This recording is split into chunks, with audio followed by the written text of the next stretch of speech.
নমস্কার।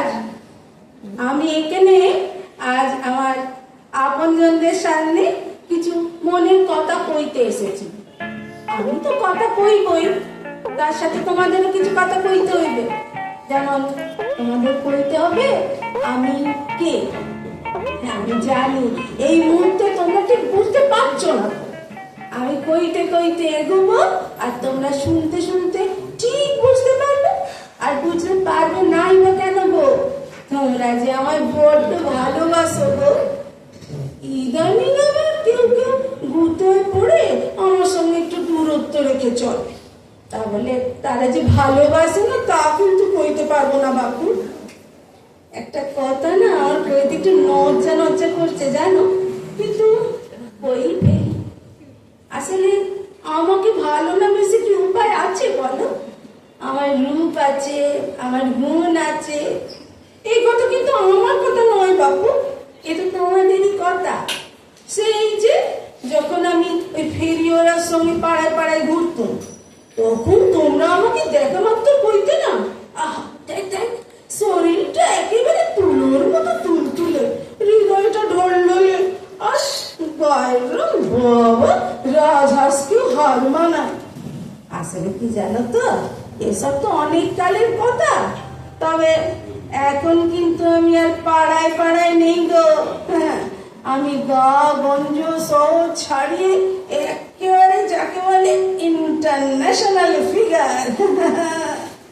সেখানে ওই এক কথা, শুধু তোমাকে চাই তোমাকে চাই।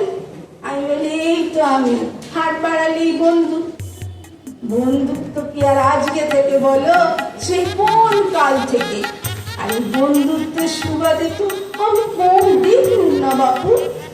হরেক মানুষের হরেক রকম চরিত্রের দেখি। তার মধ্যে যেটি আমার বিষয়, সে অভিজ্ঞতা আমার তো অনেক বেশি। সেটি হলো খাওয়া। হ্যাঁ খাওয়া। এটা এমন ধর, কেউ খাবে গবগবে চোখ পাকিয়ে, কেউ খাবে চোখ ছোট করে দাঁড়িয়ে দাঁড়িয়ে, কেউ খাবে চেয়ারে বসে ঠ্যাং নাচিয়ে, কেউ খাবে বাবু হয়ে ভুঁড়ি বাগিয়ে বুক ফুলিয়ে, কেউ আবার মুখভঙ্গি যা করে সেটা বহুতপ্য নয় গো। তারপরে আছে দেওয়া থোয়া নেওয়া চাওয়ার সে নানান রকম কায়দা কানুন। এ যেমন ধরো, কারুর চাই এত, মানে কেউ নেবেন এত, নিলে না তিনি তত। তারপরে কোচা দুলিয়ে ঘর ফুলিয়ে হাতে ঝুলিয়ে যখন পথে যাবেন, দেখে মনে হবে যেন নোবেল প্রাইজ নিয়ে যাচ্ছে। আর কারণ এত থেকে কম চাই, নিলে না তিনি তাই। তারপর তিনিও কম যাবেন না। তিনি কোচা দুলিয়ে মোচ ফুলিয়ে গদাই লস্কর চালে যখন হাঁটবেন, তখন দেখে মনে হবে শিরোমণি পুরস্কার নিয়ে যাচ্ছে। আর যার চাই দু চারটে, সে টপ করে নিয়ে ফুট করে ঢুকিয়ে উড়াল নেবে। আর আসল রগড় হলো যার চাই একটা। যার একটা চাই, নেবেন তিনি তাই, পাবেন তিনি হাতে। হাতে ধরা মাত্র তার ভাবখানা হবে তুই যেন মুখ্য বস্তুটি ধরে আছেন।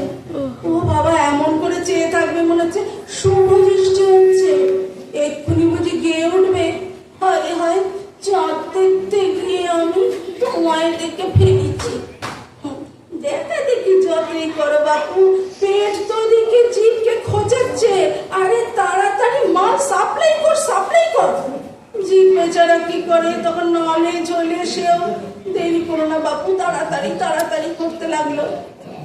তখন ওই মুখ্য বস্তুটি দ্বিখণ্ডিত হলো, সে অর্ধেকটা জিভে পড়লো।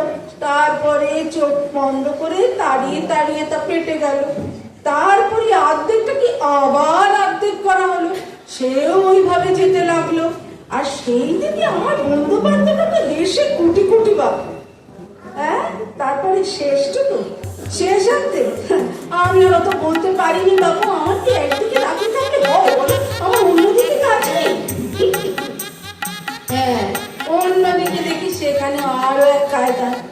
বাবুরও চাই একটা। নিলেন তিনি হাতে, তারও হাতে দেওয়া হলো। মনে হলো ও বাবা, তার হাতে তো অমৃত সুধা। সে হাতটা ঠোঁটের কাছে এনে এমন কাণ্ড করতে লাগলো, আর কি বলবো, যেন একটু উষ্ণতার জন্য। তিনি আরো সরেস, এদিক ওদিক তাকাচ্ছেন। ও বাবা, বুঝলাম নিশ্চয়ই কোনো পরিচিত কাউকে দেখেছে, পাছে ভদ্রতা করতে হয়। সঙ্গে সঙ্গে পুরোটা ধরে মুখের মধ্যে দিয়েছে পুরো গুটিয়ে। আর দেখে তো আমাদের এই গজার মনটা চিৎকার করে উঠলো, আরে দেখ দেখ, ও ব্যাটা কেন করে ছাড়লো বলে। ও মা, ঠিক তাই, বাবুর মুখটা তো একেবারে খাপে খাপ পঞ্চুর বাপ। গলা গিয়েছে আটকে, চোখ গিয়েছে উল্টে, বুক তো কামারের হাবড়ের মতো উঠছে নামছে উঠছে নামছে। আর বাবা সেই সাথে দমকে দমকে কাশি।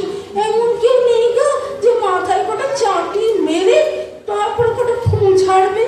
আরে যাকে, তারপরে করুণ স্বরে শোনা গেল, একটু জল জল। জল সাপ্লাই হলো, নালি ক্লিয়ার হলো, বাবুর স্বস্তি পেল। তখন বললাম, ওরে বাবা, যা এবার ভালো ভালো বাড়ি যাবি কিনি। সেই শুনে আমাদের কমলা সুন্দরী আর এক মেকা বলে উঠলেন, যা তাই কি হয়, এখনো তো চাটা ফোটাই হয়নি। ও মা, তাই তো? ওরে বাবা, চাটতে চাটতে দেখি আঙুলের চামড়া পর্যন্ত চেটে ফেলে দিল।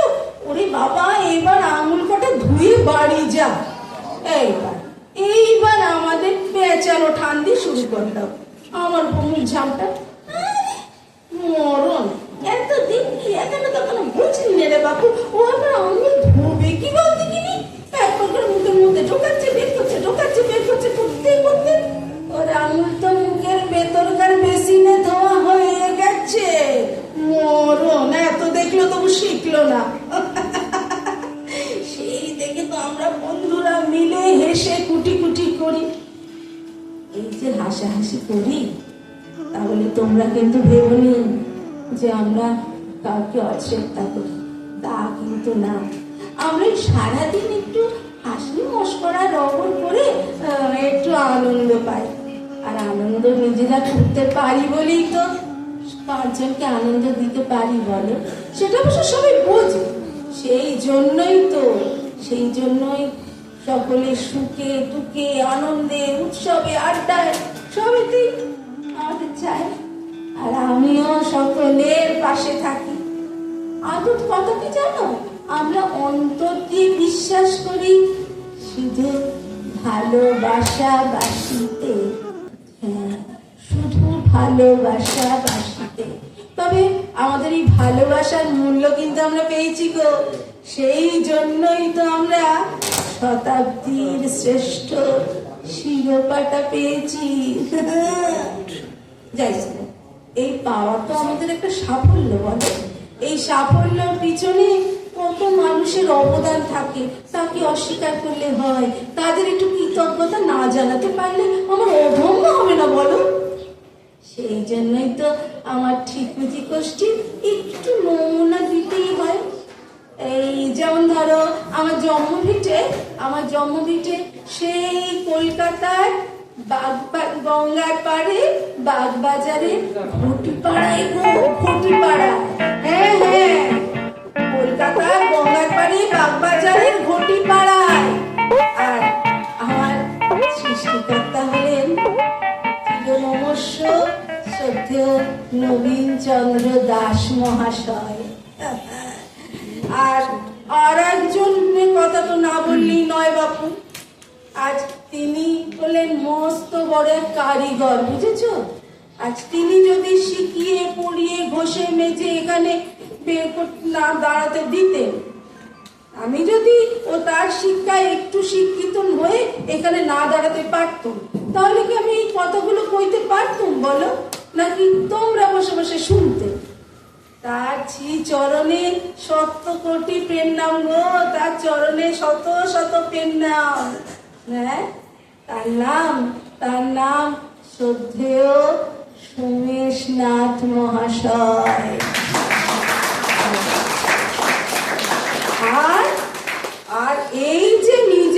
বিষয় নিয়ে এরকম ভাবে বলা যায়, সেটা আমাকে যোগান দিয়েছে ওই কারিগরের এক সামান্য শিক্ষানবিশ মিঠু দত্ত।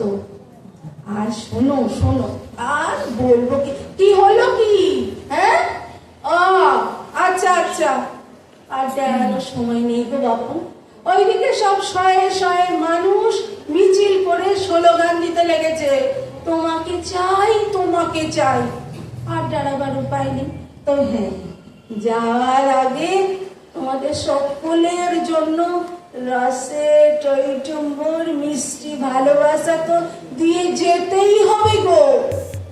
আমি যে তোমাদের ভালোবাসার রসগোল্লা গো।